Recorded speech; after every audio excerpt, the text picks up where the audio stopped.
All right, good morning, trade pros. Welcome to our morning market update for Wednesday, September 5th of 2018. This is George Papazov from Trade Pro Academy. I made it from Chicago, Chirac, as they call it. Um, I survived. I'm just kidding. Chicago is a beautiful city, but I'm home, and I'm happy to be home here in the office. Victorio's back to school as last year, so this desk is empty. So I invite one of you guys to come in and take it over and put him out of his place. Put him out of his misery. I'm just kidding. And Marky's here. Of course, Marky's been schooled enough. Yeah, so today's morning market update, we're going to talk about a few things. We're going to talk about oil, technology companies in Congress, and also I'm going to talk about emerging markets. And that's the three things that we're going to cover. All right, let's get started. We got a pretty full morning market update. In today's markets, let's go and take a trip around the world globally. All stock markets are down, and pretty significantly too. In Asia, Japan was down 0.5%. Hong Kong, get this, offshore money, down 2.6%. That's a huge sell-off in Asian markets. China down 1.7%, and India down 0.4%. So right across the board in Asian markets. At midday in London, markets were down 0.5%. Paris down 0.9%, almost down a whole percentage point. Frankfurt down 0.6%. And looking at the DAX, which is the German stocks, they look like they're recovering a little bit off the lows heading into this U.S. Open. All right, futures in the United States, Dow is down 0.4, S&P is down 0.3, NASDAQ's down 0.3%. So as you can see, the selling momentum is slowing down, and I do think today we're going to see a little bit of a rally off the open. We're going to see pretty much a buy stop run. We're going to take out some short sellers overnight, take them out of their trades, wiggle a few apples off the tree, and then we continue to the downside. So two trades: buy the early morning open or sell the late morning fade. The reversal hour is around 10:30. At 10:30, sellers will tend to come back in, and the trend will resume. I'm seeing some downside in this market. There's a lot of fears and concerns globally, some contagion from emerging market stocks. We're going to talk about that in a moment. All right, crude oil today is down 1.4%. I'll tell you why in just 1 minute. Gold price is flat. Bitcoin down 5.2, but still close to 7,000, inside the high 6,000 figure, and holding ground around there. In today's economic calendar, 9:20, Fed's Bullard is going to talk about U.S. monetary and economic policy. He is a voter, so watch that and listen to it closely. Our Trade Pro subscribers in the room are going to hear the squawk, and they're going to be up to date with every single sentence as he says and how that impacts the market. So be aware, 9:20, you got a volatility event from a Fed speaker. All right, 12:30 p.m., Fed's Williams is speaking. 4 p.m., Fed's Kashkari is speaking. 6:30 p.m. Eastern, Fed's Bostic is speaking. So you got to listen to every single one of those. No, you really don't. You can just read the summary after. If your trading day is done, is done. There's no need to wait to hear those guys speak. But you got a lot of Fed speak today, which must mean we got a blackout coming up for a Federal Reserve event. And it's true. This end of the month, we got the next rate hike and next quarterly Fed meeting. Very important. It's coming up. These Fed speakers are going to speak all they can before they hit their blackout period, and they no longer can until the announcement end of September. Okay. Today also, watch for these events that could occur at any moment. So there's not any big news, but there is events that could shake up the markets, and that's going to be in real time. So you got to have access to a news feed. Financial Juice is one that was free and still I think is. I would definitely use that at least. Twitter is a decent secondary resource if you don't want to shell out any money, but by far the best ones, Trade the News and or Rand Squawk, whichever one fits your budget and your preference. They squawk the news in real time, and that keeps you on top of the market. Today, we're going to have some volatility. I'm preparing you for it, but a lot of the volatility could be news-driven as well. A few big tech names are in Congress today testifying in front of the Senate Intelligence Committee. Those companies are Facebook's COO, Sheryl Sandberg. She's going to be testifying along with Twitter's CEO, Jack Dorsey.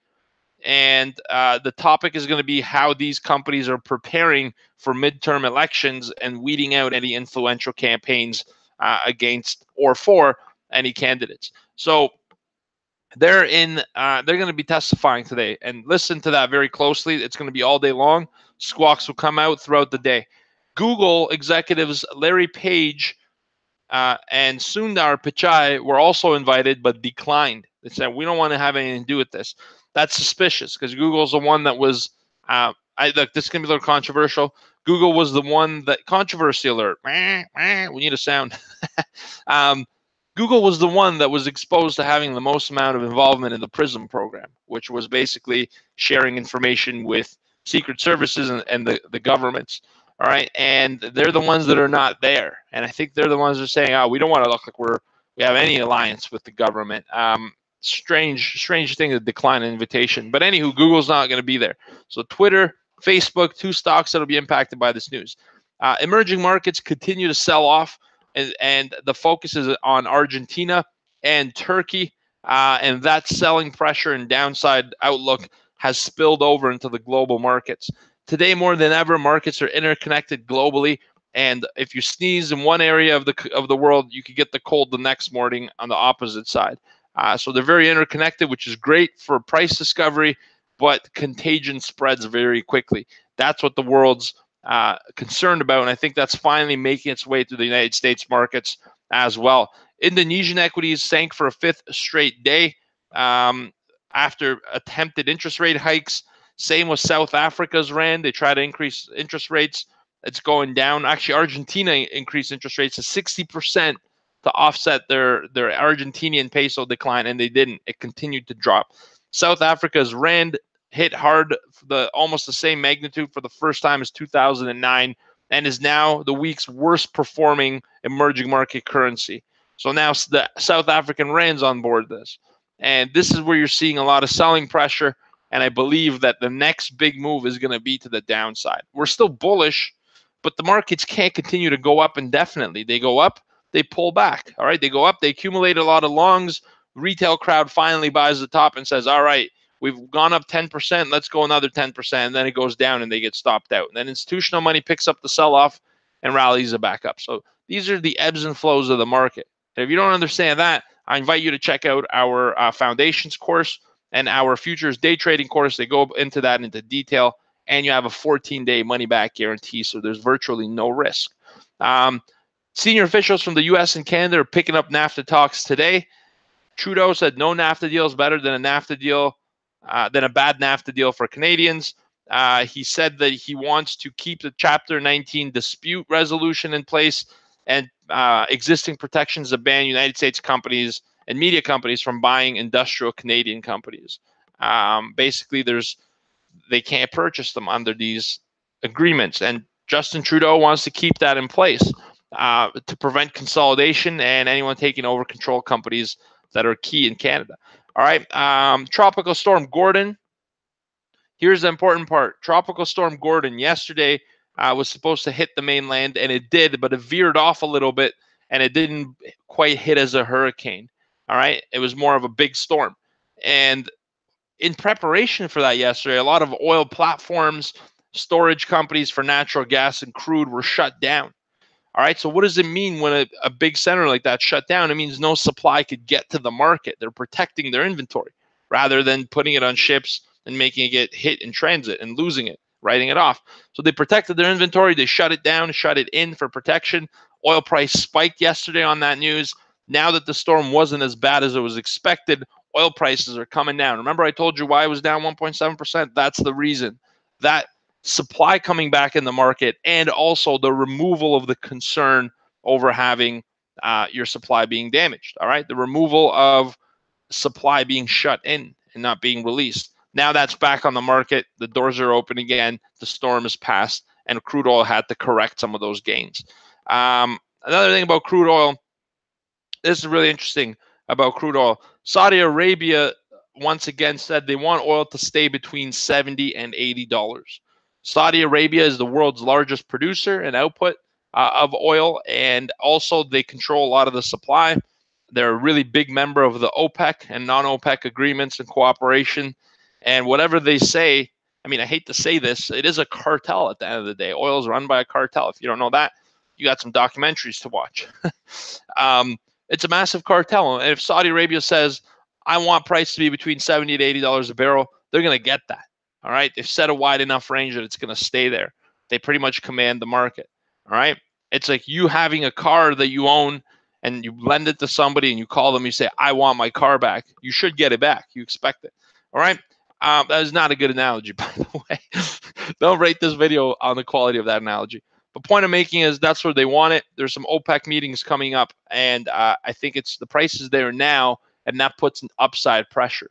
Fundamentally, still bullish on oil, but I do think today's correction might have a little bit more leg room, and it might drop slightly more into this U.S. Open as well. I mean, the pit session's already open. Marky, where's crude at right now? 69 quarters. So we're just below that $70 range. And what was the open on the pit? 69.01. So we're up 24 cents off the pit session open at 9 a.m.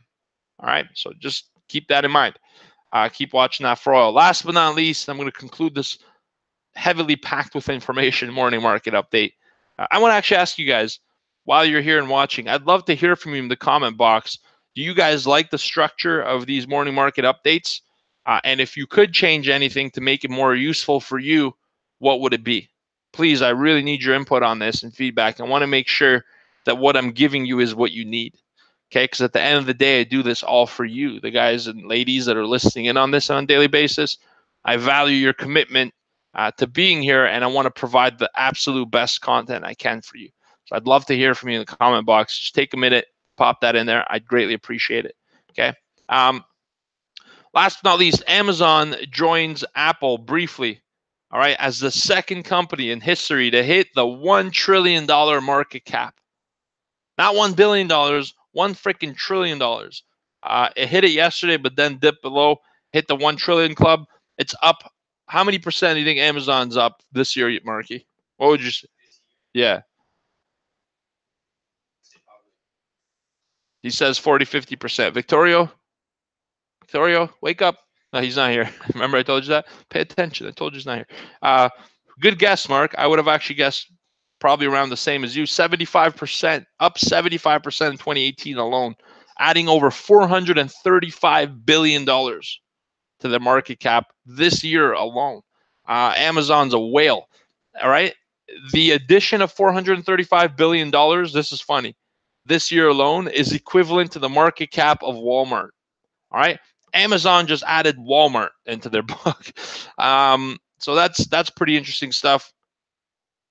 I'm actually reading a really good book by Sam Walton about the Walmart culture, and Jeff Bezos makes every single employee of Amazon read that book and that philosophy. It's actually a fascinating book. It won't teach you how to be a better trader, but it'll get you inside the mindset of a man that created a multi-billion-dollar empire. Sam Walton, really good book, strongly recommended.